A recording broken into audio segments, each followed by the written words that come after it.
আসসালামু আলাইকুম রহমতুল্লাহ। আজকে একটি মজার রান্না করেছি,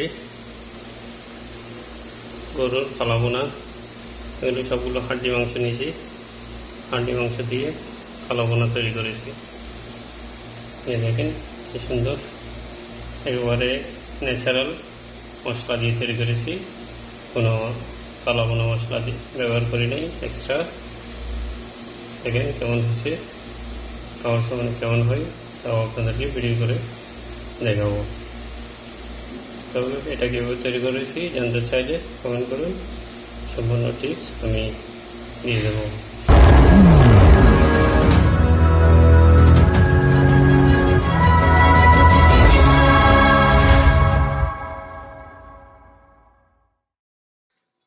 আজকের কালাভুনার রেসিপিটি সার্ভ করতেছে আমাদের বাবু ভাই। এই যে দেখেন, সবাইকে এক এক করে এই কালাভুনাগুলো পরিবেশন করতেছে।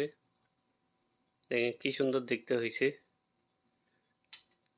খেতেও খুবই সুস্বাদু হবে আশা করি, খুবই ঘ্রাণ বেরোচ্ছে।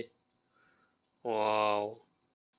এই কালাভুনা কিন্তু আপনার বাসায় থাকা মশলা দিয়ে খুবই অল্প সময়ে সুন্দর করে তৈরি করতে পারবেন। তো কীভাবে তৈরি করতে হবে, কী কী উপকরণ লাগবে, কী কী মশলা লাগবে জানতে চাইলে এই ভিডিওতে কমেন্ট করুন, আমি আপনাদের জন্য সম্পূর্ণ ভিডিওটি তুলে ধরব। আর কে থেকে দেখতেছেন কমেন্টে জানাবেন। দেখা হবে অন্য কোনো ভিডিওতে। আল্লাহ হাফেজ।